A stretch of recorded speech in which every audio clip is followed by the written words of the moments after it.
So you got deported, and now you're thinking about coming back. Yeah, we need to talk about that. Deportation doesn't just slam a door, it deadbolts it, welds it shut, and maybe throws a no trespassing sign on the lawn too. Here's the thing most people don't realize. When immigration removes you from the United States, they don't just send you home, they also attach a bar, which is basically a legal timeout that can last 3, 10, or even 20 years. The length of that bar depends on how long you were in the country without permission before you got caught, which means the government was quietly running a clock on you the whole time.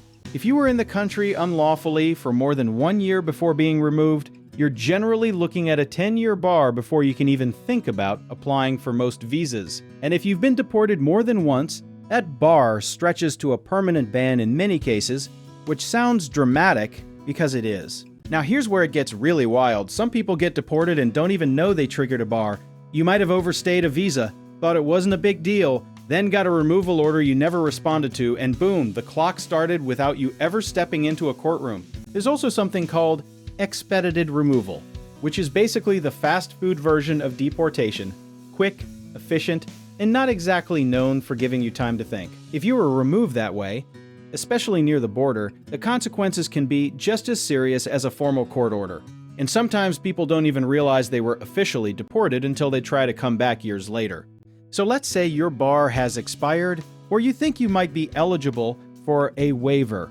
What does that actually look like? A waiver, sometimes called an I-212 application, is your formal way of asking the government to forgive the prior removal and let you apply for a visa anyway, but it is absolutely not a guarantee. The government wants to see that your American family members, usually a spouse or parent who is a citizen or permanent resident, would suffer extreme hardship if you can't come back. And just to be clear, missing someone a lot does not legally qualify as extreme hardship, which feels heartless but is very much the reality of the system. Proving extreme hardship means submitting medical records, financial documents, psychological evaluations, and basically a detailed case file that shows your absence causes serious, measurable suffering. Think of it like writing a thesis paper for a professor who really does not want to give you an A. Here's a plot twist though.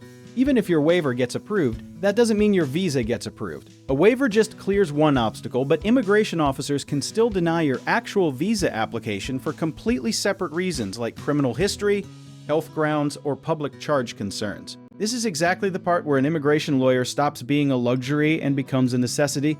The forms, the deadlines, the supporting evidence, the legal standards, it's genuinely one of the most complex areas of immigration law, and a single mistake on the paperwork can reset your entire timeline. There's also a layer of this that doesn't get talked about enough, which is the emotional weight people carry when they're trying to navigate a system that feels designed to make them give up. We see families separated for years while they gather documents, wait on government backlogs, and hold their breath through decisions that feel completely out of their hands.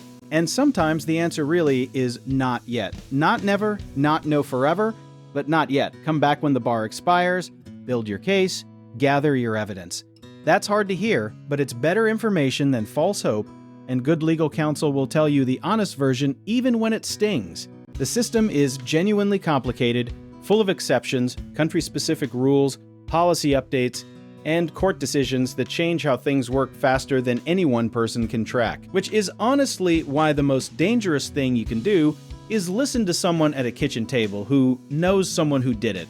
Every case is different in ways that matter enormously. The bottom line is that prior deportation is a serious obstacle, but not always a permanent one, and knowing exactly where you stand is the first and most important step. A qualified immigration attorney can look at your specific history and tell you what your real options are, not just the general rules that might not apply to you at all. If this got your wheels turning and you want to understand how a real immigration lawyer could help your situation, or someone you love, go check out the links in the description. Are you curious enough to take that next step?